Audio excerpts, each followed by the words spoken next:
Mon aventure? Certains diront que c'est une histoire à dormir debout, d'autres qu'une vilaine mouche m'a piqué.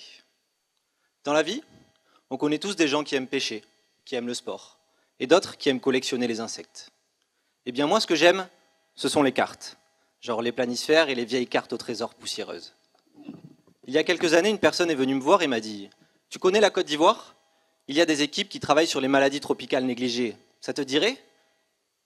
Oui, mais attends, moi je fais des cartes, je soigne pas les gens malades dans les forêts de Côte d'Ivoire. Bref, j'ai mis mon chapeau à la Indiana Jones et j'ai foncé plein sud. Bon, la vraie question, qu'est-ce que fait concrètement un géographe sur un projet dédié à la santé en Côte d'Ivoire? La trypanosomiase, c'est la maladie du sommeil. Elle touche aussi bien les hommes que les animaux. Elle est transmise par la piqûre de la mouche tsetse et il n'existe pas encore de vaccin. La mouche tsetse, elle, on la retrouve partout, que ce soit en savane avec les lions et les antilopes ou en forêt avec les éléphants. En Côte d'Ivoire, entre 1950 et aujourd'hui, la densité de population a été multipliée par 9. Le processus de déforestation a engendré une saturation foncière, ce qui a orienté les gens en direction des espaces protégés. Or, ces espaces vierges représentent un réservoir d'insectes vecteurs capables de transmettre des maladies, dont la fameuse mouche tsetse qui donne la maladie du sommeil.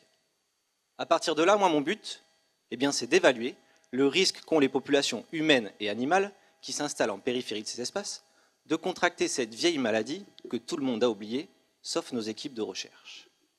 Pour ce faire, dans un premier temps, je dénombre la population et les peuplements avec mon GPS.